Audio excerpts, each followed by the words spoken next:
to take your voice to be listened in Ottawa and listened very seriously.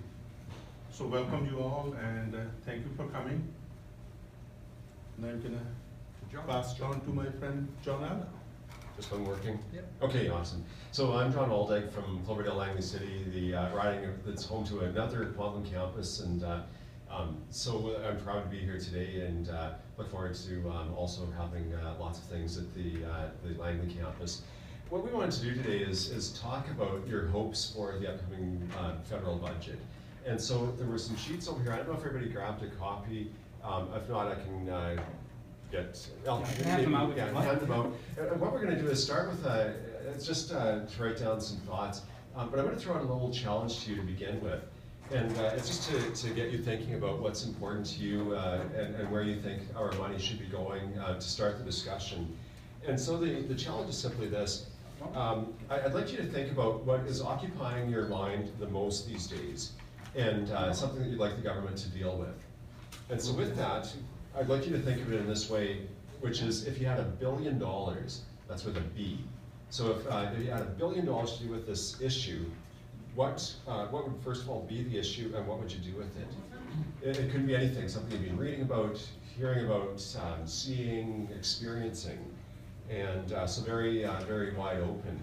But if you can write down what your issue is, and then at the end, if you're willing to share that with us, we'll collect those, and that'll just help us inform the feedback we provide to the finance minister. And so I'm just trying to get you thinking about if you had a limited pot of money, although a large pot of money, how would you spend it to deal with that front of mind issue for yourself? So with that, we'll turn it over to Ken. He's going to provide a brief context for the discussion today. And just kind of where we're at with the economy today and so on. And then Sue, Ken, and myself will stop talking, and we'll turn it over to everybody here today and get your thoughts about what you want to tell us for the budget. All right, so Ken. Sounds good. All right. Thanks, Sue, and thanks, John. So yeah, I mean, we wanted to basically, as I've mentioned to a few of you, throw open the doors, give people a chance to come, tell us what they think. If a few people come, that means most people are happy, or they don't know that the session is on, one of the two. But in fact, it's important to note that there's a lot of opportunity to provide input into the budget, especially online. But you know, I think the finance minister himself has been leading this discussion, as Sue mentioned, you know, here in Surrey and across the country. Hi. And thank you for taking part in our pre-budget consultations. You've told us that you want to be at the table. Well, we've heard you. And we're today looking for your ideas. Real change means treating Canadians as partners in our work. It means having an honest and constructive conversation about the real challenges that our economy faces and how we can together help the middle class. It means for us doing politics differently, talking to people, bouncing ideas off each other, and working together towards innovative solutions. There's just no question that the circumstances we find ourselves in today are challenging. Economic growth, both here in Canada and around the world, has been a real challenge over the last few years. We've not met up to our hopes and expectations. But I'm optimistic that we can strike a balance between fiscal responsibility and delivering on our commitments to Canadians. We can't do this without you. Our only way to be successful is to do it together. And that's what you're here today to do. We want you to share your thoughts with us. We want to talk about how best to help struggling families to make ends meet. And more specifically, we want to know, what do you think we need to do to better support our middle class? What infrastructure needs can best help grow our economy, protect our environment, and meet local priorities? And how can we do all this while ensuring that the most vulnerable in our society don't get left behind? Most importantly of all, will the priorities and initiatives we elect to undertake help to grow our economy? And can we realistically implement them? I hope you'll take the time to participate actively today and to encourage your friends and families to do the same. They can share their ideas online or through social media channels using hashtag PBC16. So now's your chance. Help us to make the 2016 budget one that recognizes the challenges before us while setting the foundation for economic growth, both now and in the future. We look forward to hearing your ideas.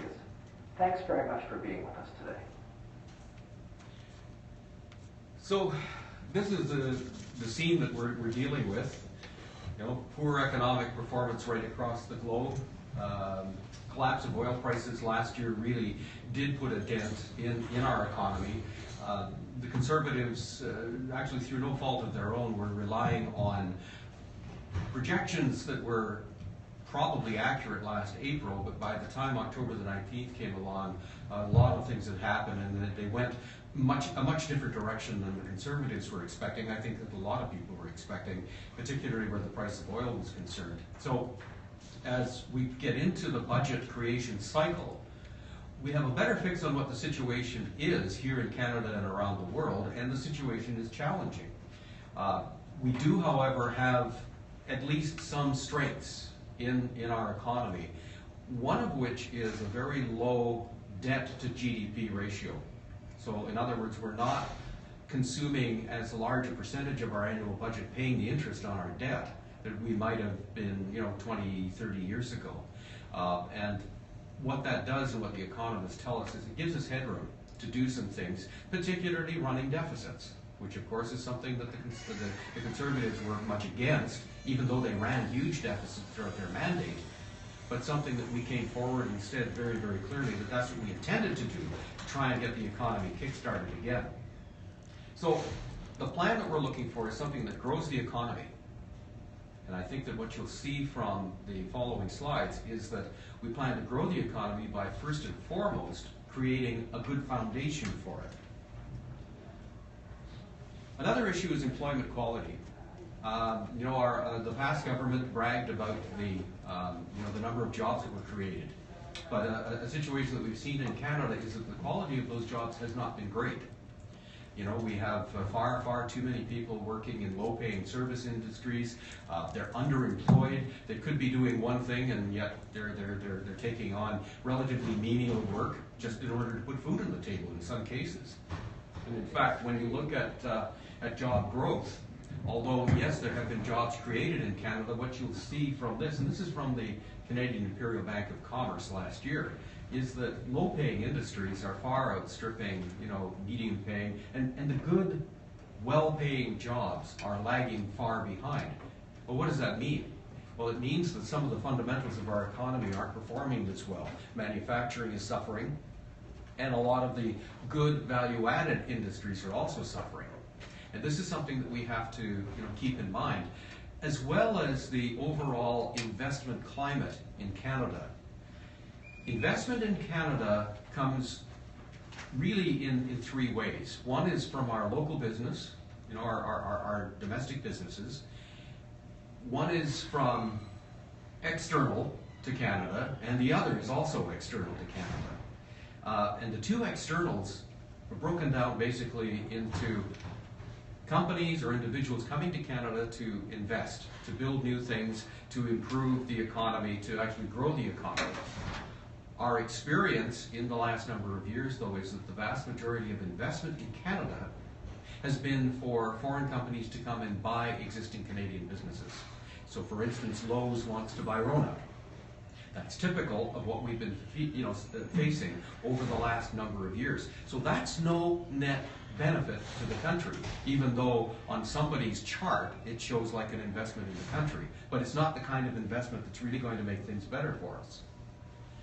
So the middle class, you've heard a lot of talk about it. Middle class is what makes a country and an economy work. And the reason that the economists will tell you is very simple. Middle class folks rely on each other for the country to work. I can't go out and build my own university to train my kids, so I count on the contributions from people like me to support universities like this so that my kids can get an education and contribute something to society. Same goes for roads and hospitals and everything else that we need. The other thing about the middle class is that they are the ones who, because they count on other people to make the country work, they have a bigger stake in making sure that the country is operating properly. So a weaker middle class in any country, Canada is not, separated from it, really is, it's bad news, because we simply then are losing a lot of power on the democratic side, on the growth side, all of those things that will make the country healthy. So that's why there's been such a focus on the middle class and what we can do. So we brought in, one of the first things we did was a tax cut. We want to put more money on the table, and for that portion of your income between $45,000 and $90,000 a year, we're going to lower that by 1.5 points, and we're going to pay for it by increasing taxes on the top 1% in the country. So tax reduction of $330 to $540 a year. On a day-to-day basis, it's not much, but when you get that rebate check after you file your income taxes in March and April, you'll do something with that, and most of it will be used to buy something and stimulate the economy. For those of you who don't have an economics background, there's something called the multiplier effect.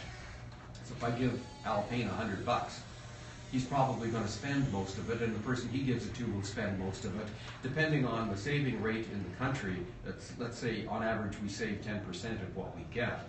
$100 will actually translate into $1,000 in economic activity. So this is what $3.4 billion into the economy through tax relief will do. It'll stimulate to the tune of about $34 billion, which is good. We need that.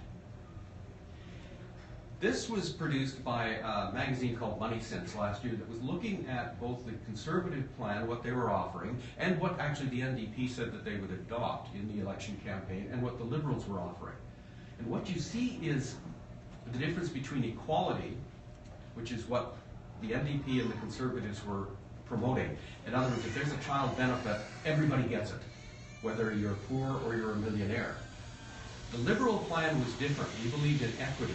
That is, to tilt the field toward the people who actually needed the help. So because things like the Canada Child Benefit is income tested, what you'll see is that the folks farther down the scale are going to end up with more money. And that's going to be, as we think, more equitable, and it's going to help people who need it the most. We're going to stop sending checks to millionaires. So this is just another take on the same scenario, but what you can see is that the less you earn, the more help that our government is going to provide. And then there's the infrastructure. This is why we said we plan to go into deficit. Deficit isn't necessarily a good thing, but there are times when it makes a lot of sense. In 1929, when the market crashed, R.B. Bennett was the Prime Minister.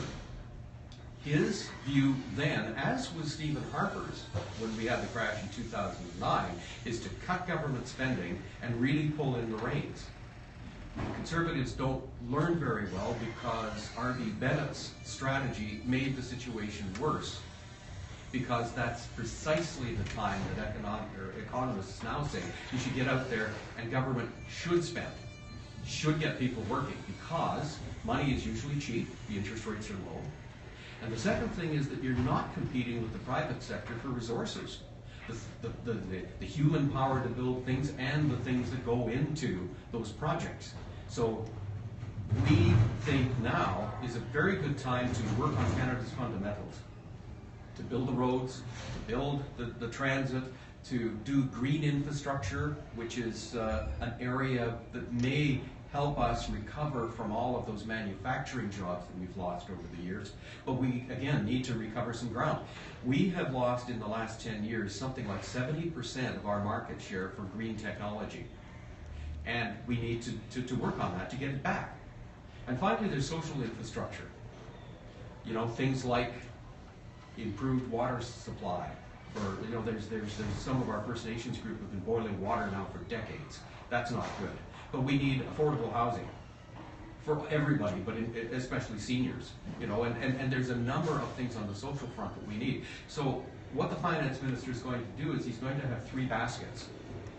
And in fact, this will be augmented by money existing in the system, and then over the next 10 years, we could see in the neighborhood of $120 billion worth of investments. What that'll serve to do, if we do it right, and this is where we could maybe use some input from you, is it will provide a stronger foundation that we can use to build a new economy. We found out as politicians, or as agencies, or as people who wanted to build pipelines or anything else, that regardless of what power we think we have, things will not happen if the public opposes you. The Conservatives spent 10 years trying to get pipelines built, and they failed. They did not get one pipeline through to Tidewater. That makes a huge difference, because the oil we ship to Alberta, we're getting $12, $13 a barrel. And even at the miserable international prices for oil, we get 1.5 times more if we could get that oil to the Atlantic Ocean, for instance, which is why something like Energy East needs a strong consideration. But as we've also seen, if the people along the corridor don't support it, it doesn't happen. It doesn't happen. So we actually do need to learn from the experience that the Conservatives have. We have to do things differently. And we also need to work at getting our skills in the country, our net skills, improved. We have too many people that are underemployed, or too many people who haven't had the opportunity to go to school and get the education that will give them a better life, but more importantly, also give our industry that human resource that it needs to do well. So, this is basically what the finance minister has been thinking about. And, you know, this business of talking to people is really key. 2 years ago, about now, Justin Trudeau started going around the country talking to people. And you might recall there was a lot of criticism of him for not being in the House of Commons. Well, he was the leader of the third party. He didn't get to ask very many questions. And he felt his time could be more productive by being out there and talking to people. So that's something that helped get us elected, and it's something we shouldn't quit doing, which is why we're doing this today. Working with the provinces on skills and labor, and to enhance the Canada Pension Plan. This is a real problem. 60% of Canadians, working Canadians, don't have a pension plan other than CPP. And so, where we've been criticized for having what is essentially a payroll tax, the fact is it's a pay you now or pay you later proposition. If we don't help Canadians save for their retirements now, we will have a huge social program down the line when they hit retirement age and they haven't got enough to sustain themselves. So it's again an investment, a true investment, that will pay off dividends over time. Although we said that we were going to limit the deficits to $10 billion a year, I think quite frankly we didn't, like the rest of them, see how rough a shape the economy was going to be. So we're using a different metric. We're going to keep the debt to GDP ratio low. In fact, we would hope to lower it over time. We are still intent on balancing the federal budget by the time our mandate is over in 2019, and hopefully set up for another mandate to take us from there. He says hopefully. So basically, how do we grow the economy? Are we on the right track? Are we thinking about the right things? This is where we turn it over to you. John rather mentioned that, what would you do if you had $1 billion to invest in the Canadian economy? Where would you put it? What's going to give the economy a good bang for its buck, but at the same time deal with an environment that needs to be sustained? There's value to that. Sometimes it's hard to monetize, but clean air is a good thing, right? Having fish able to do what fishes need to do is a good thing. So sometimes there's difficulties, sometimes there's expenses involved, but the long-term payoff, although you can't measure it in money, is still very necessary. So economic growth while protecting the environment. Are there areas of industry that Canada should be looking at more closely, because the old smokestack industries seem to have moved away, and hard to say that we're ever going to see them back again, right? So I think that's pretty much it. That's the overview of what we've been thinking about. Now it's your turn to tell us what you think we should be thinking about. Now, call my colleagues up to to take part in this conversation. First, I've got to move John's land first here. You already have this comment from Azim there. Yeah. Hold on. Yeah. So, any Thanks, questions Dean. about the presentation itself?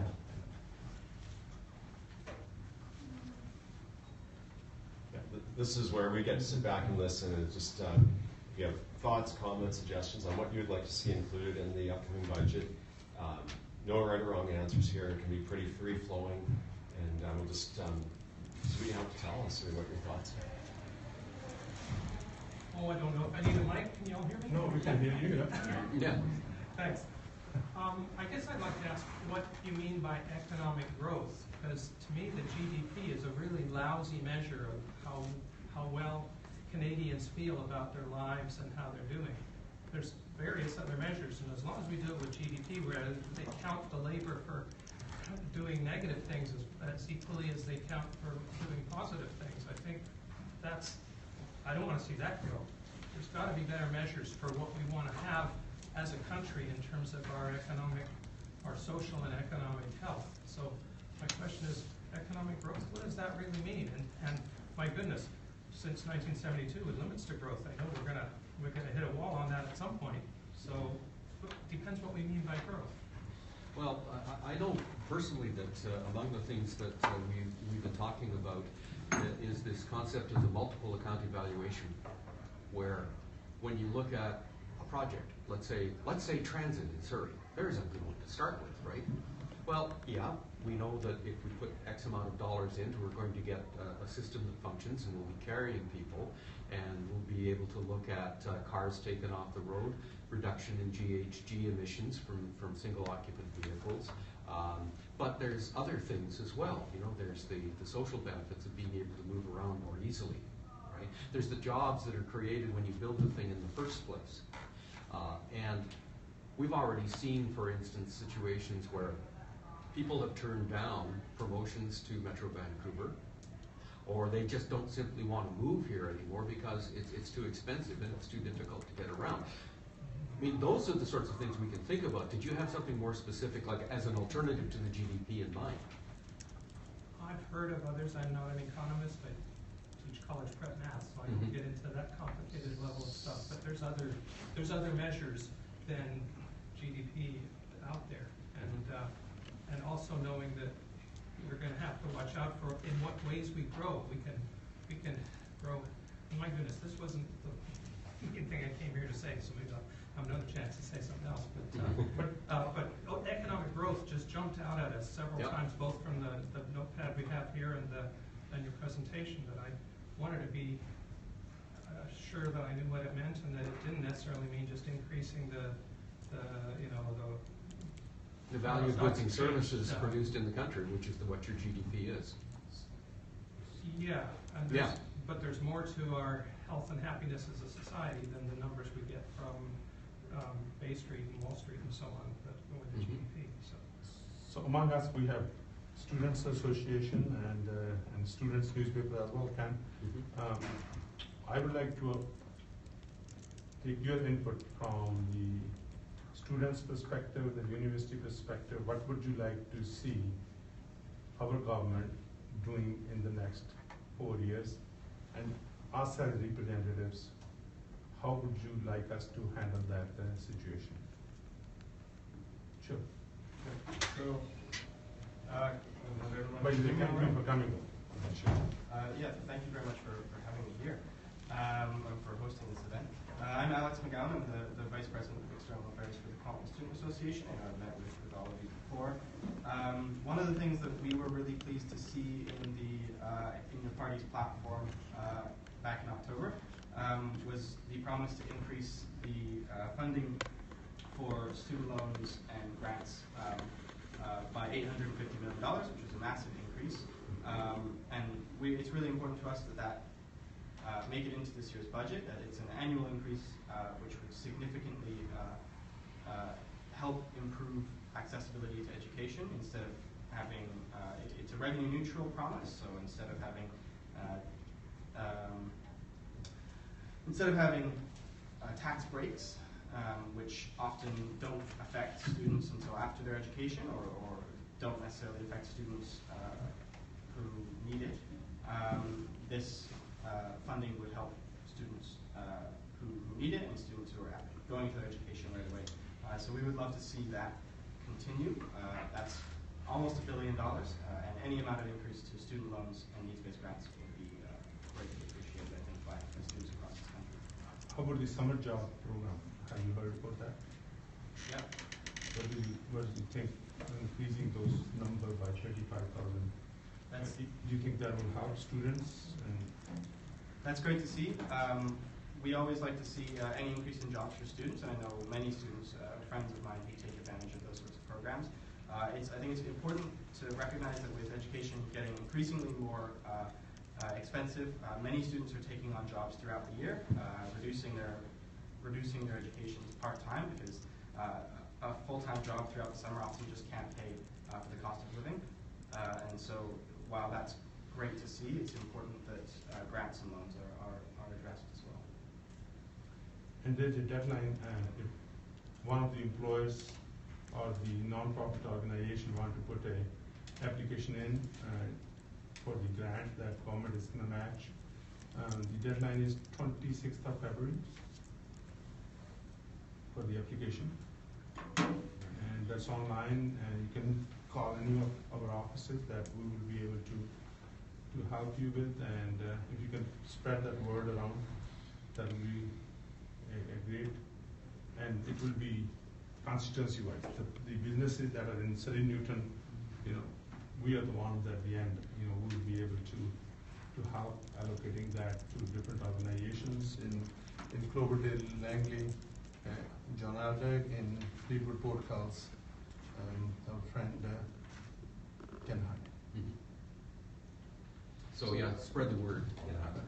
I'd like to take it back to others in the room who we haven't heard from, or they're top of mind issues, or from those of you who haven't spoken already. Are there other things that, yes, sir, you've mentioned that you have other things you'd like to share? So, we'll keep it pretty free-flowing, and it's just, what your hopes are for this upcoming budget, where we should be putting our emphasis, or anyone else here, please, this is the time to give us your thoughts. Sir? Yes, what about the tiering structure for the medical service plan?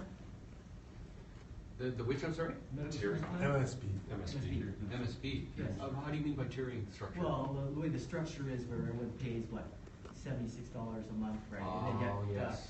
you lack the budget of, I think 300,000 British Columbians aren't paid into the system. Yeah, this is a uniquely British Columbia thing, because BC is the only place that still charges MSP premiums, and that is a provincial government matter. I suppose if the federal government came swooping in with more money for BC so that you didn't have to pay MSP premiums, that would be wonderful, but then we'd get a Me Too right across the country, right? Well, it's always the same thing, right? So. Mm-hmm. Pardon me? I didn't catch your last one. It's always the same thing, right? So Yeah. where you're trying to move the budget from one side to the other. Mm-hmm. But the thing is, why don't you take cigarette tax and then pour that into the medical service plan? I mean, we can cut the budget quite a bit. I mean, all that money is basically going into general revenue. Well, again, we're here to talk about the federal budget. That's what I talk about. Yeah, okay. Federal money from cigarette tax.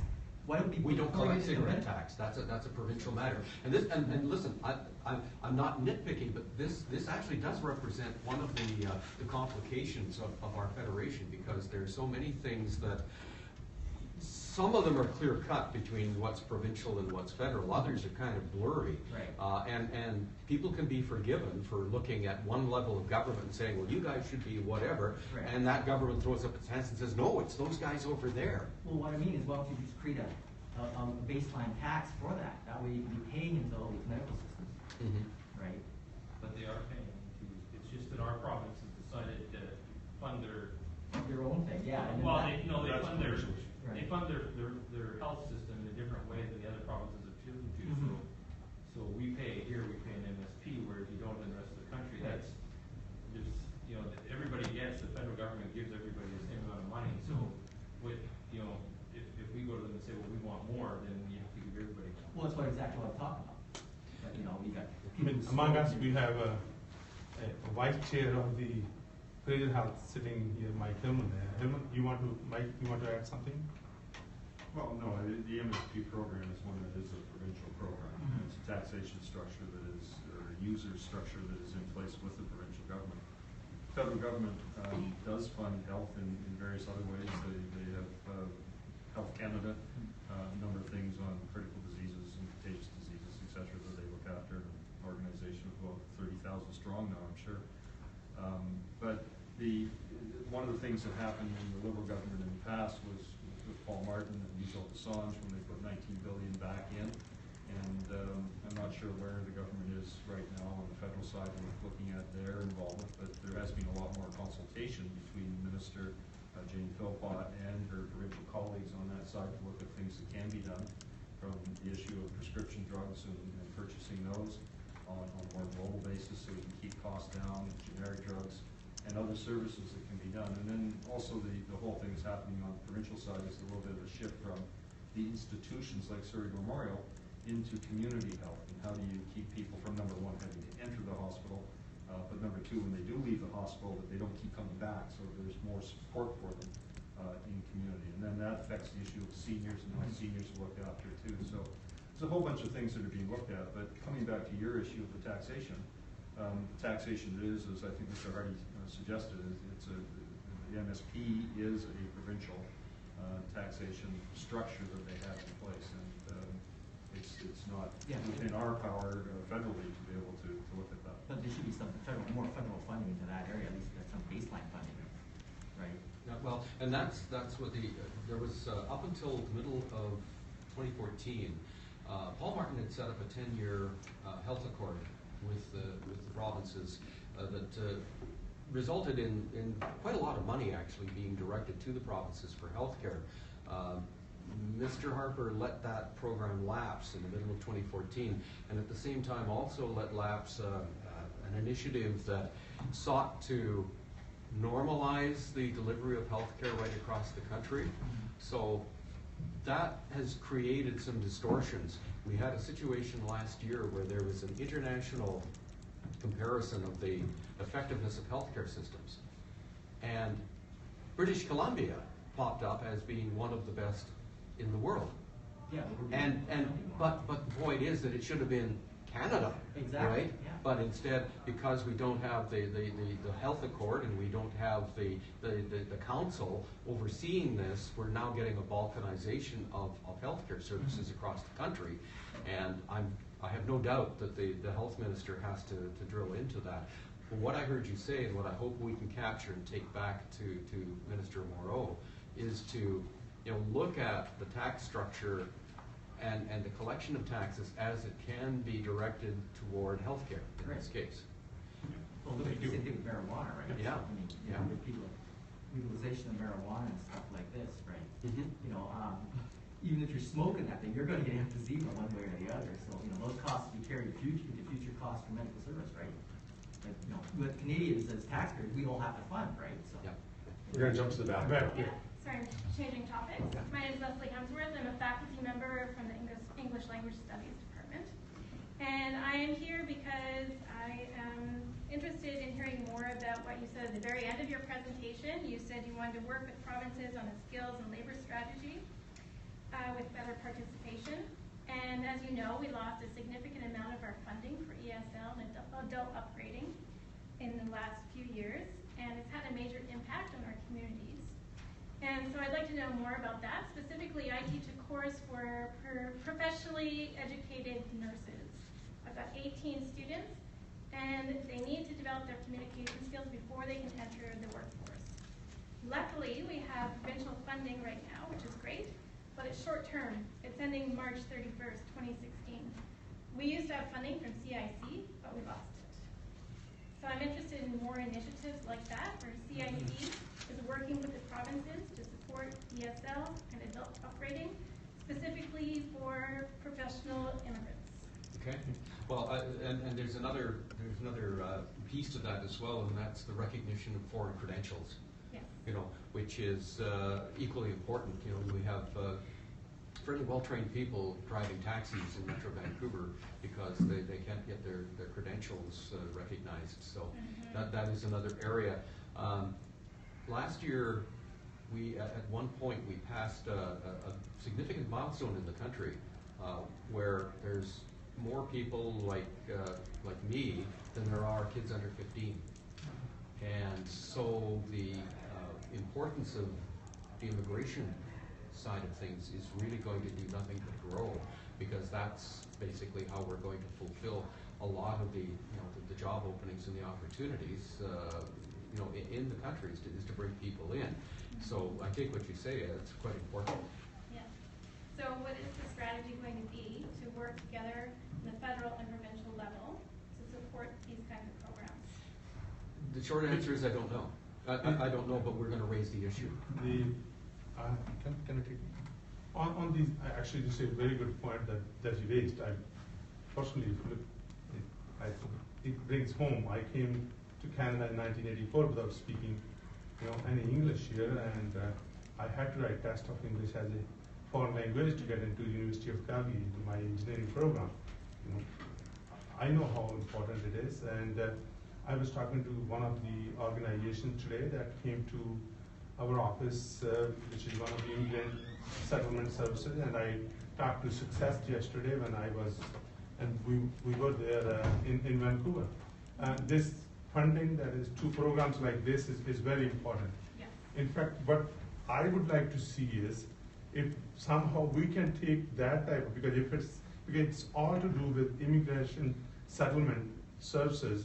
So this is a federal department, and the previous immigration minister from the past has done is he took some of the services that were provided by the provincial government, he took that federally.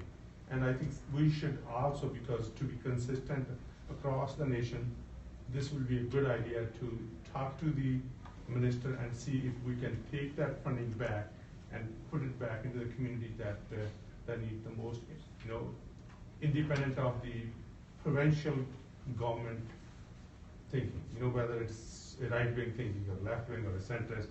So we have to stay away from that. That's what I would like to see. That's great. And if I could just add one more thing. For example, the course I'm teaching right now, we have 18 spaces, and we only had 2 weeks to advertise, and it filled up in 2 weeks. On the ESL, you mean? Strong demand for professional communication for international nurses. Right. Okay. We're going to jump to the front now.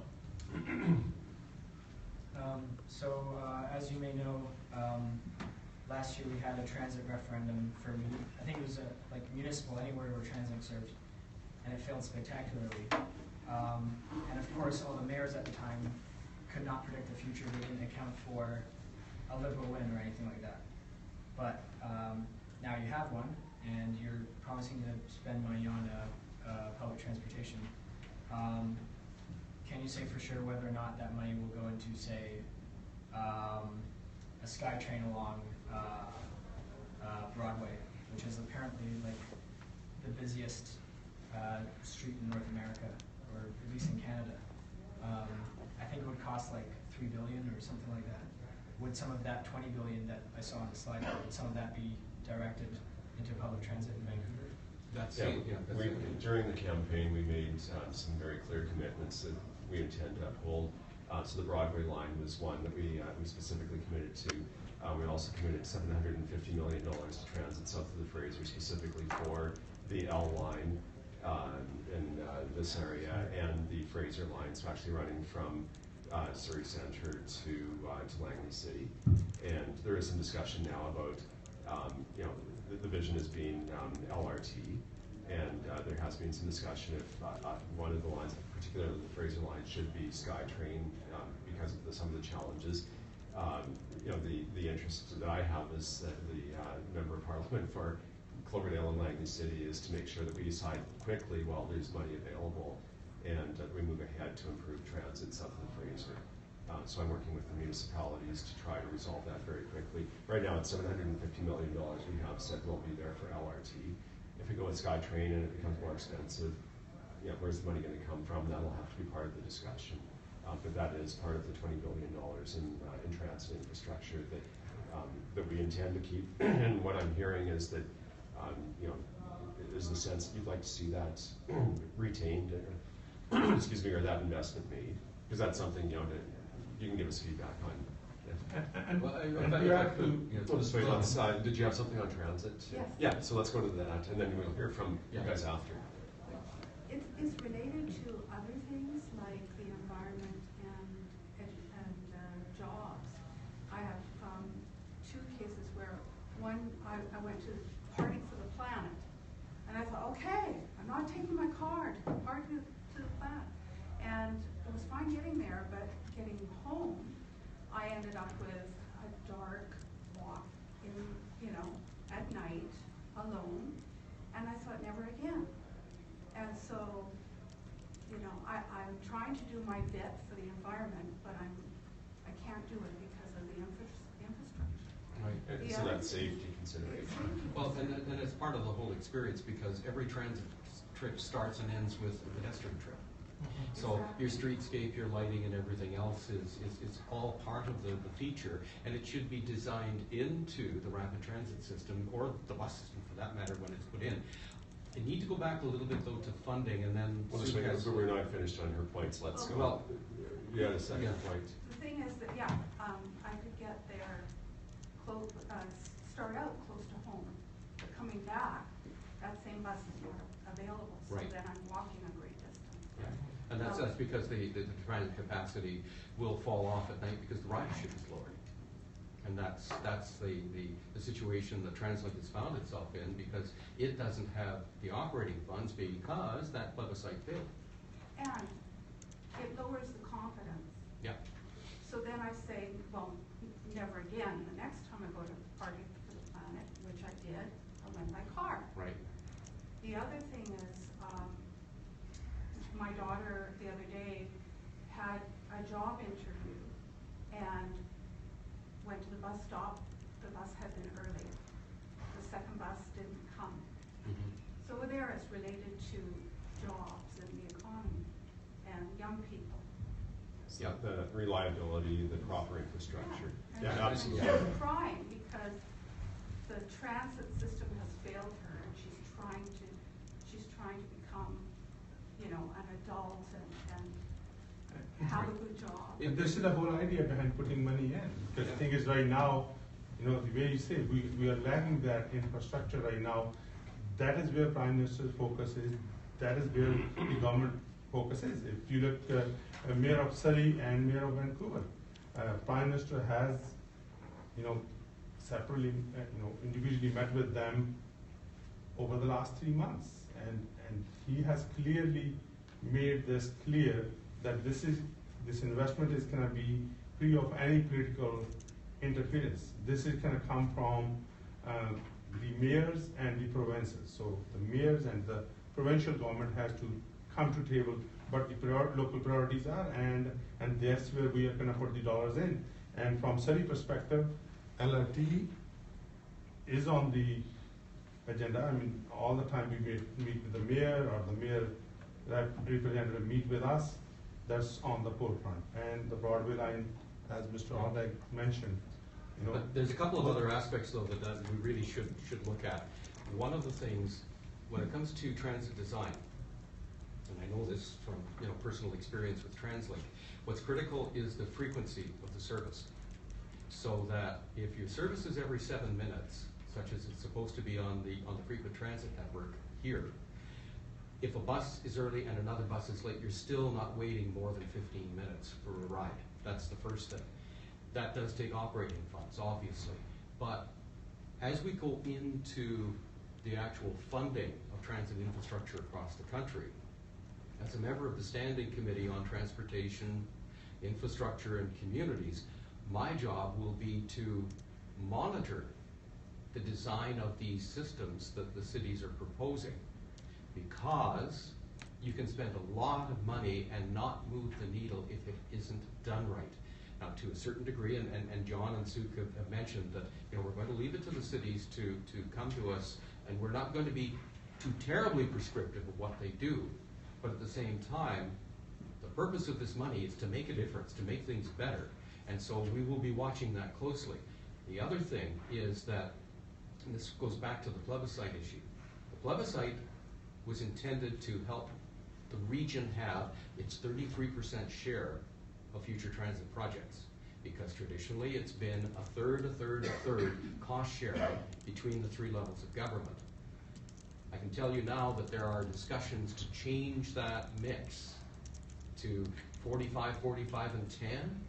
Toronto would like to see 50, 40, and 10, something like that. So even that now is open for discussion so that we can enable things to go forward, especially if the municipalities who have tremendous stressors on their budgets with 8 cents of the tax dollar only going to municipalities, they're having a hard time coming up with their share. So we need perhaps a different deal for cities, and that's something we're looking at.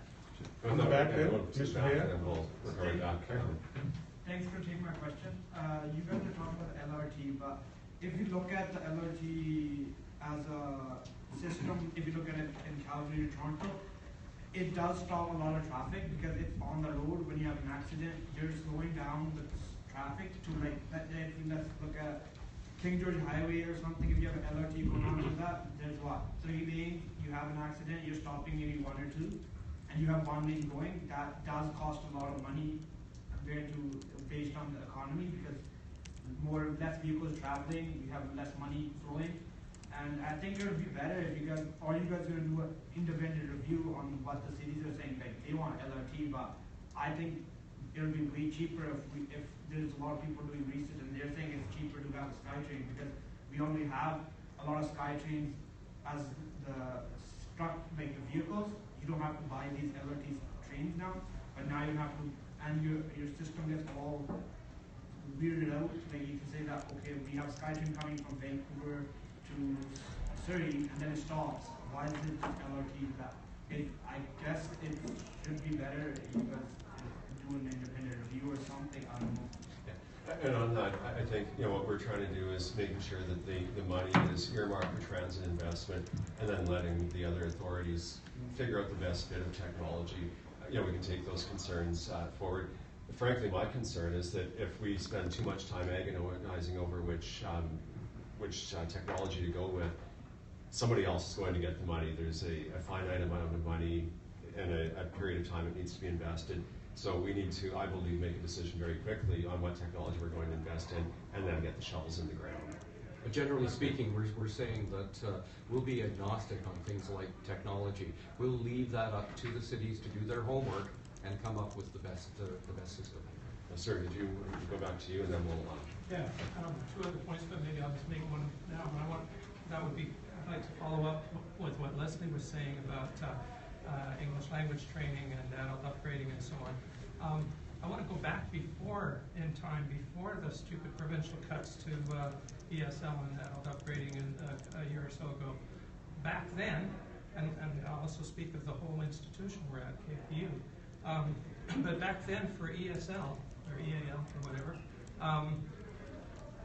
I'd like you to think of how many student seats in a program or program area are available relative to the population out there that needs that, okay?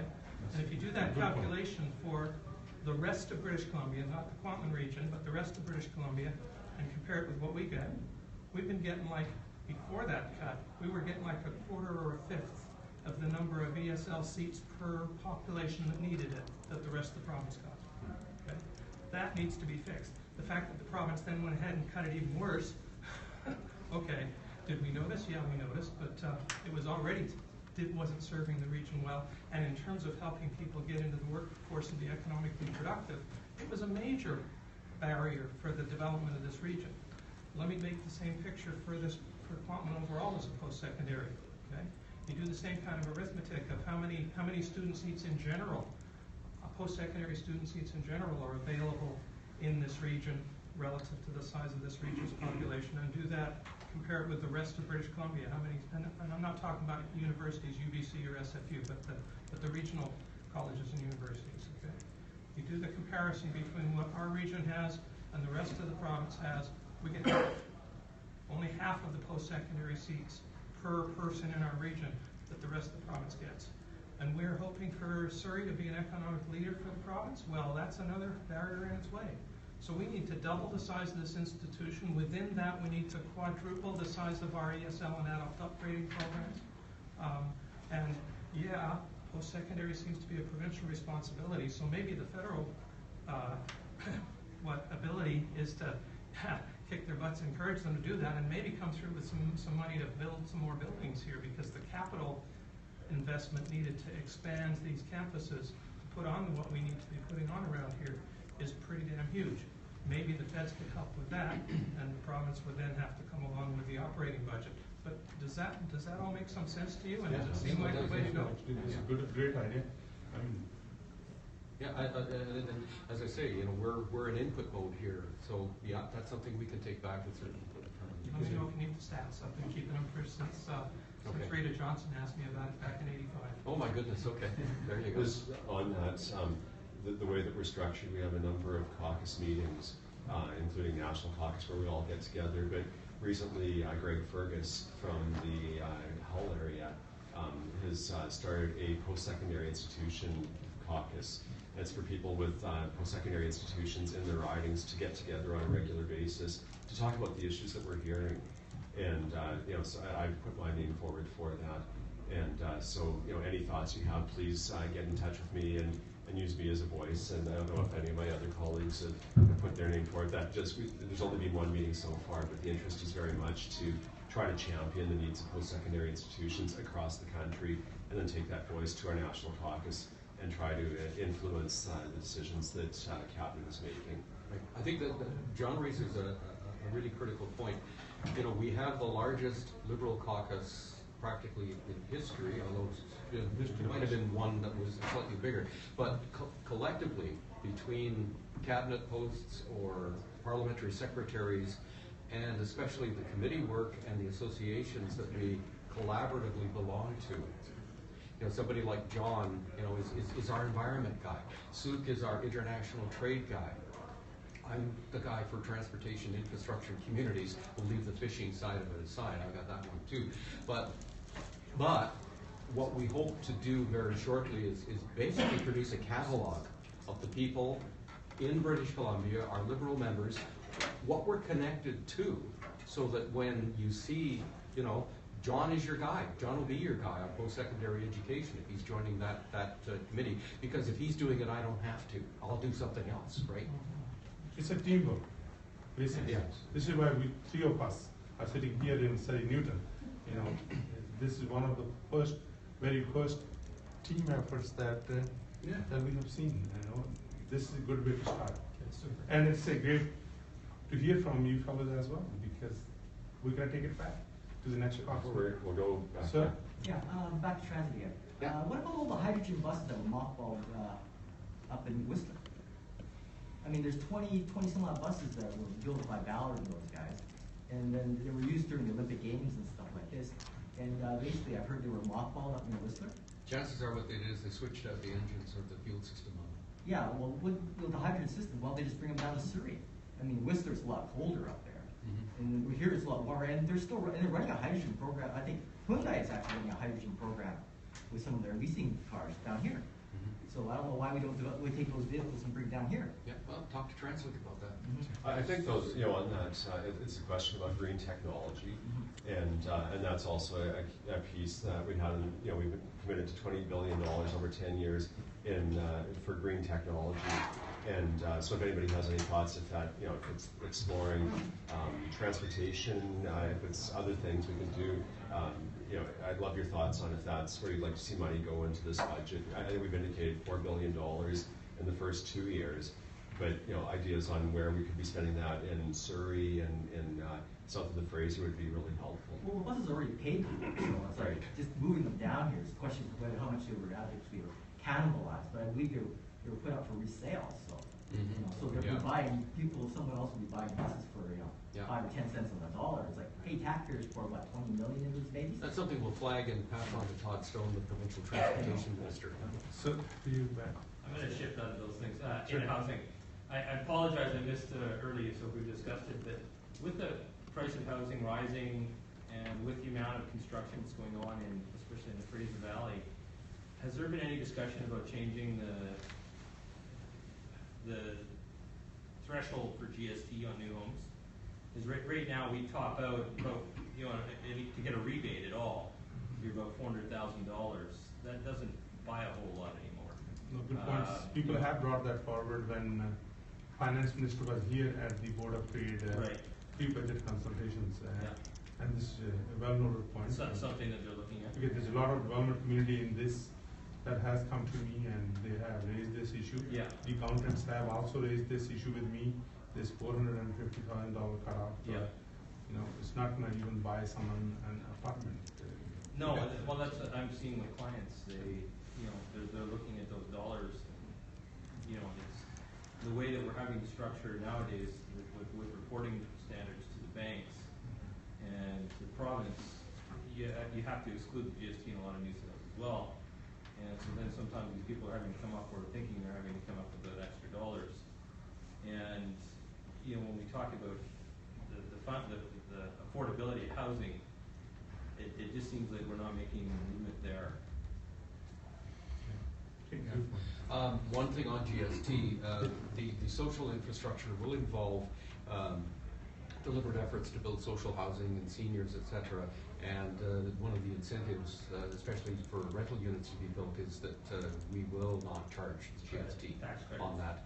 And we'll work with communities to get zoning on current federal land, so that we can build on land that the federal government actually owns. Right. Would that be something that you could possibly extend to first-time home buyers? Don't know. That's the kind of ideas we're looking for. So give us the ideas and we'll float them there. And there's also the online feedback form, so I'd encourage you to go home tonight and provide that feedback directly on the Department of Finance website. Hello, on the front here. Okay, so of course the Liberal government have said that they want to legalize and tax marijuana. Given that Colorado has had a lot of success in the tax department, in the budget department, with making a lot of government money off of it, have you guys taken that into account for your budget, or is it too early to tell? At this point, no dollars for legalization have been booked into the budget, and part of it is that we're still looking at the timeline and what that tax regime will look like. But there will be tax dollars, obviously, that will come out of that, and that will be good for taxpayers. Although, as you were saying, sir, about we need to look at the costs.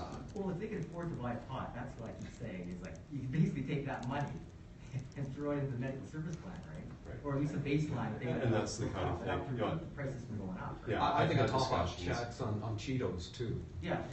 Well, that's trans fat.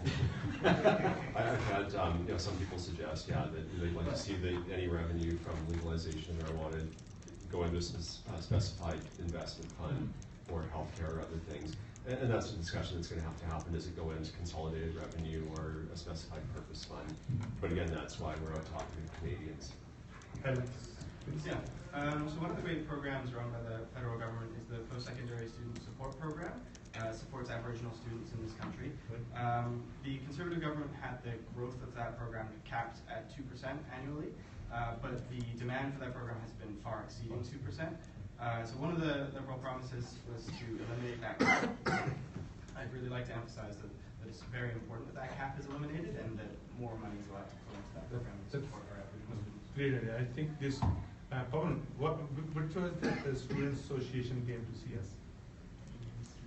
Canadian Student Association, they raised that issue with us as well. And I have forwarded that issue. Great. The 2% cap.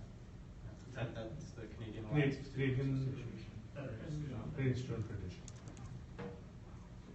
Other thoughts? We'll invite from whoever's here. This is good. We're getting pages of notes. Right, for the person who came in last, the lady in the white coat. I mean, we've covered a lot of ground, but really the purpose here is to give you guys an opportunity to tell us what we should be thinking about when it comes time to glue together the federal budget. So, with that in mind, if you think of anything, the challenge at the beginning of this session was you're given $1 billion to do something good for Canada. what would you do with the money? Where would you spend it? So think about that, and if you have any suggestions, throw your hand up, and we're good. Will there be a summary of the session this evening put on either the website here at Quantland or? Because there is a Quantum News media is here, Quantum Association, Alex is here, and Corey is here as well. So I'm sure, you know, I'll be trying to capture what I heard for social media as an example, and then we'll each be doing we'll all a trade our report notes and see what to send into the Minister of Finance on what we've heard. Yeah, with water shortages every year in Vancouver, it's like, why aren't there used to be like a free water meter program? Whatever happened to that? I mean, I was on the list for that for like, what, 12, 15 years ago, and still nothing's really happened on that. There's water meters in most. Yeah, when you buy new houses, but on old houses, they haven't been retrofitted. that's a municipal. I know, but shouldn't federal money be going in there? That way they can reduce the amount of water consumption? Because all they're gonna have to do is just basically tax it on usage, right? So, you know, that would save the drought restrictions. Thank you. Thank you for Good seeing you.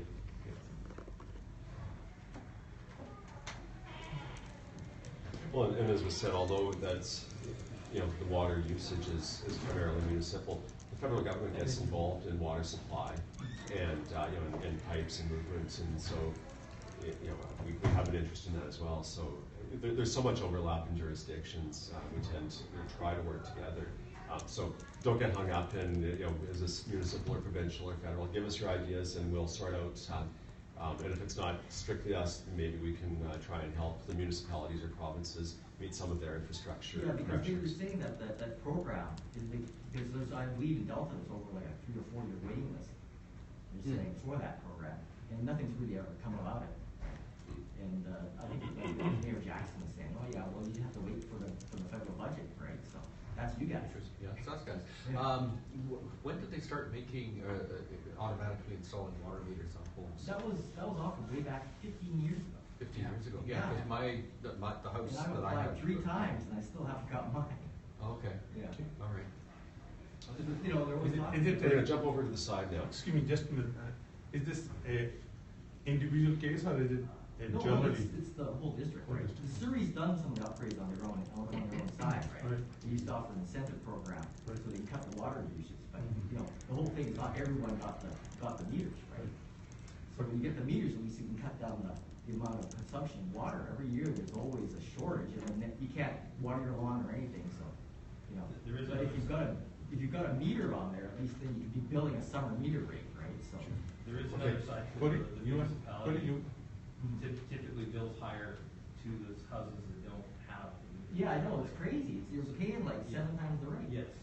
Right. Anyway, let's leave the water for now, and we'll. It's also on water, but. Okay, perfect.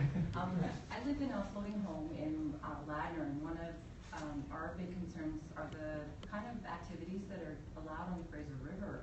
We have our own sewage treatment plant in our community, but there are sort of a hodgepodge of float homes that dot the Fraser River up and down that are not part of any infrastructure, and their effluent goes directly into the Fraser without any sort of treatment, and that concerns me. Well, I know one of the things that the Department of Fisheries and Oceans will be asked to manage more closely is habitat along the Fraser River. One of the things that appeared in the minister's mandate letter, which is available online, you can read all of the minister's mandate letters, is that he will be expected to implement all of the recommendations in the Cohen report on the disappearance of the Fraser River salmon. And so it's precisely those activities that you're talking about. They need to be better monitored and regulated, and that's part of the mix. One of the, because we have our own sewage treatment plant, we're compelled to provide a report to environment every month with the levels and pH levels. So a guy comes out and we show him our water and he does all this testing. Because we try to comply, and well actually you don't have to comply, we could just toss our sewage into the river, but we do have a treatment plant. So it's shocking that we then have to submit reports and work with environment when people upriver are just housing. So is this somebody from the Environment Ministry that comes out and does this? I thought it was Environment Canada, but I guess it could be provincial. I don't know. Okay. But it'd be worth finding out. Yeah, it just seems like we should protect the river a little better. There's Victoria. Oh. Yeah, if I made my last point, and I'm glad to leave you with this, let me first off say thank you all for coming to listen so well. We appreciate it. The question about if I had $1 billion has led me right into what I was hoping to let you know anyway. I'd really like to see that go into, and let me say where I think we can get $1 billion from too. The $1 billion going into investing in alternate energy infrastructure and then implementation research for it. I think there's been talk of that already, but why we need to do lots more, we need to do it fast. And flip side, let's stop subsidizing the fossil fuels, subsidizing expansions of coal ports and pipelines and all those processes by which we get more carbon dioxide and methane into the atmosphere. We can stop doing that. We can put the money into alternate energies. We got plenty of solar and tidal and wind and so on in this country. Heck, if Germany can provide as much for itself as it does, and it's going to be able to do lots more as the infrastructure gets built, we can too. We got a wonderfully creative, you've maybe heard of it on the Great Lakes, where they're storing the energy generated from solar power in balloons that get inflated under the lake, and then get the energy back when it's nighttime by water pressure squishing the balloon up. Hydro stores, I think is the name of the company. It's just wonderful. That's Canadian creativity. I don't know what kind of, but they're working with Toronto's power supply to get that working, and it would work all over the world. It would be some product that we could sell worldwide, I think. What's it called again? Hydro store. Hydro store. Fascinating. I mean, I think that's it. Look up underwater power storage.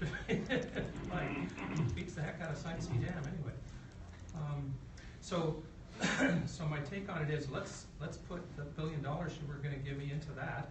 Okay, where do we get it? Stop subsidizing oil and gas. Okay. And also on the same energy topic, how about funding for nuclear energy as in fusion power? Because under the Conservatives, they pulled out of ITER. It's a project in France that they're trying to build the first fusion reactor. So America's funding, Japan, China, all these big countries, and under the Conservatives, we pulled out. And it would be nice to go back in, because fusion power is maybe it's most cleanest energy you can get. And we've got a Vancouver fusion. And we have one guy in Vancouver. Yeah. I don't know his doctor in the bar. I'm not sure. His company's Fusion Power. He's doing the same thing, and he's Canadian. He's in Vancouver, and he studied at UBC too. So it would be nice to fund him too. He has money back. Like, he has venture capital behind him. But even if the Canadian government's funding him, it would be nice. He's trying to make the first small fusion reactor, a size that maybe smaller than this classroom, and you can power maybe half Surrey with that much, even more. Fusion power is really strong compared to even maybe it's the best energy density. It has the most energy it's the most energy dense, so it has a lot of power for a small amount of area. So really you could have a small little reactor the size of like a semi-truck powering a huge city. And there's no carbon dioxide, and it would be nice if you guys can, I don't know, whoever you guys, someone in the department to fund that kind of project, like fusion power is made, or ITER. Good. This is helpful. Any other thoughts while we're here? Yes. Sir, I'm sorry, you've been lurking over here too. We'll try and get to you in a second. Yeah, no, you. Okay, all right, we'll go over here first, and then we'll. I've got a question in 2 points. The first one is during the election and shortly after, there's been a lot of announcements on putting more money, again, as your presentation showed, into the pockets of middle class families, and that there was going to be possible tax increases, for the top 1% or 3%, whatever you're looking at, as well as corporate taxes. Has any sort of thoughts come out yet on what that might look like? It's already been done. The first bill that we brought forward was the bill to prove that. and that is effective January 1st, 2016. And does that include corporate taxes as well, or is it just? No, just personal tax. Yeah, and that was to go from 22 to 20.5% on income between about just under 45,000 up to just around 90,000. And then income over $200,000 goes from 30% to 33%. Okay, but on the corporate side, is any? No change. No change. And is there any change expected on that side? No, our platform was to, at this point, leave corporate taxes alone, including the small business.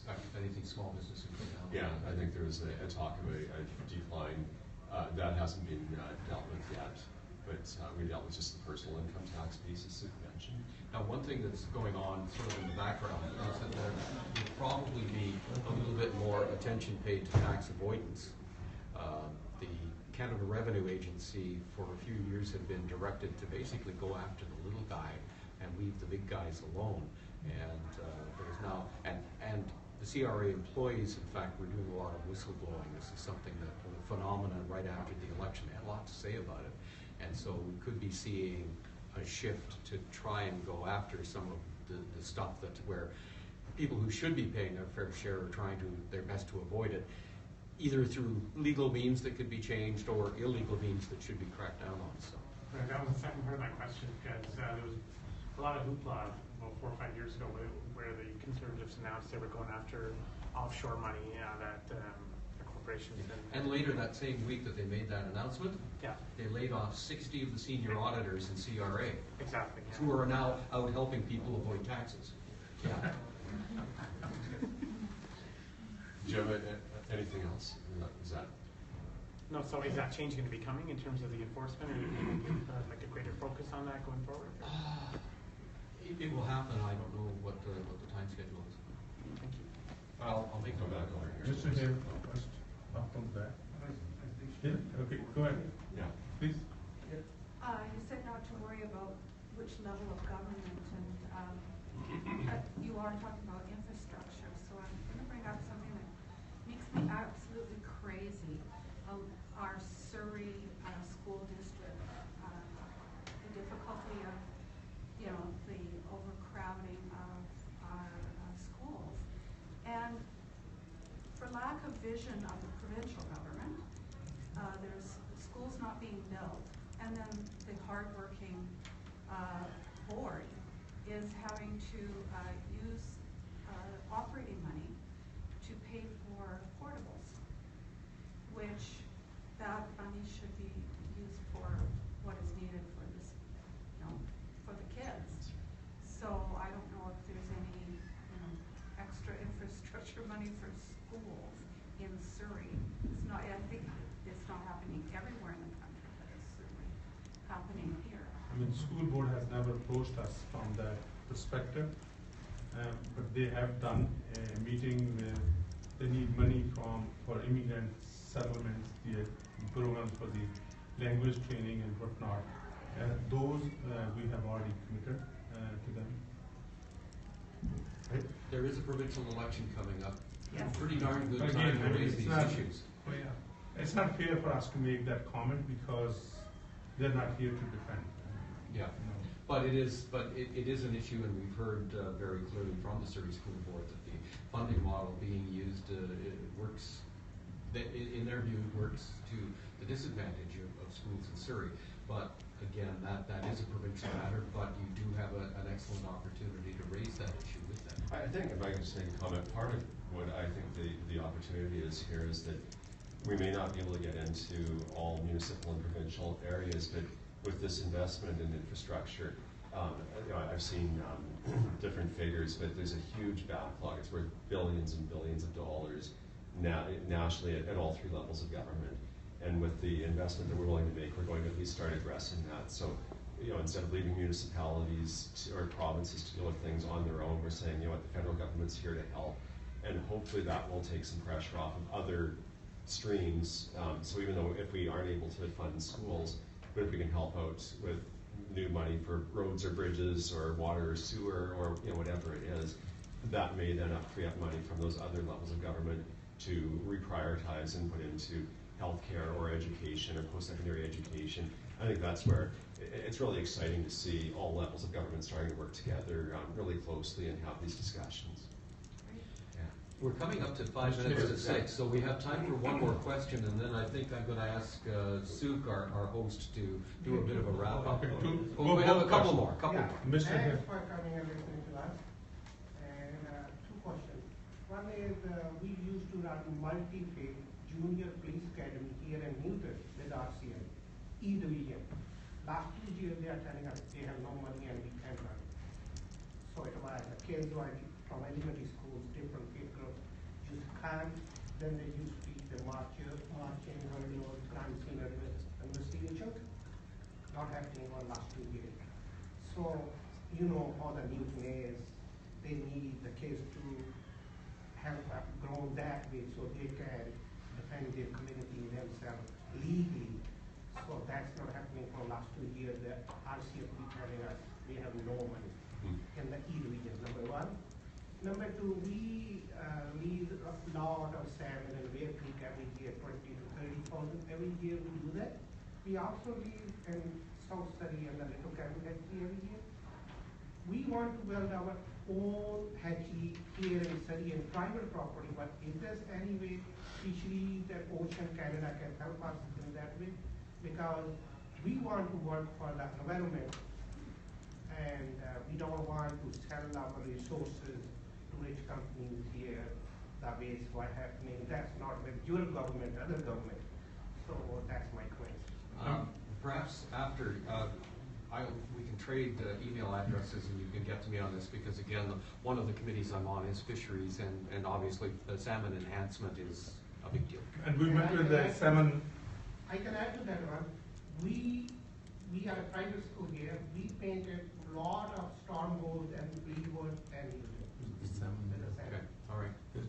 We met with the Salmon Foundation yesterday, and I'm sure your school got the grant from them. Oh, and we did work with them.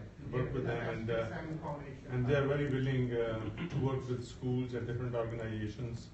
You know, as Ken said, you can be in touch with Ken or them, and yeah, one of my school is in Fleetwood, so that's good. Okay, here we go.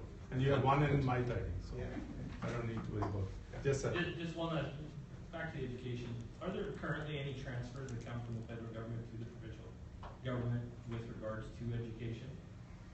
Like does tax money flow from the federal to the provincial? Yes. Because it seems to me that they are not managing our money. We are. Is it for primary and secondary, or just post-secondary? There's a flow of money. I don't think there is. So at the elementary and secondary level, there's no funding. No, and I think that's one of those constitutional separation. It's a provincial jurisdiction. Yeah, see, because I've been to every level, you know, as the elections have transpired over the last 5 years, and everybody says it's somebody else's problem. But we're not saying. You know, and I understand that, you know, I do understand where the money is spent, but it seems like somebody's got to put some pressure at some point. The city has to develop to create a school. The federal government is saying it's the provincial responsibility, and the province is saying it's full. You know, like the areas, especially in Surrey, in John's riding, they're overflowing. I mean, you've got schools that are running shifts. You've got secondary schools that are sending kids to schools in other catchments because they're full. And the good news is, and I don't know if you saw it on my Facebook and social and Twitter, we posted the ground being broken for the is it Clayton? North Clayton, secondary school. So that's an exciting addition. Is it going to solve all the problems? No, but it's one additional one. I heard a factoid that if portables alone in Surrey were a school district, you would still be the biggest school district in the province. Yeah. What I don't understand is why the city approves development without getting approval for the school being built first. It's because of the model they have. Models, it's not to say provincial model and local model. But it's quite complicated. It's not as easy as we think. But the thing is, there's 1,000 people a month moving into Surrey. It's not easy to cope with, you know, that the demand that we have, whether it is the infrastructure, whether it's the schools, whether it's the policing, all those issues are a challenge. All three orders of the government are trying to work together to manage those issues, and that's why we are here today as your federal representative to see how we can be a conduit between you and the finance minister and also the local government as well as the provincial counterparts, because they meet with us as well time to time. So we will be able to raise those issues when they come forward. It's really exciting sitting with my colleagues. There's 4 of us from Surrey, and although we're in this growth phase in Surrey, and it comes with all sorts of challenges, the opportunities there are huge. And to me, that's what's exciting, and that's what all of us are working on in Ottawa, is to give Surrey its day to bring some of these challenges and opportunities to the federal government.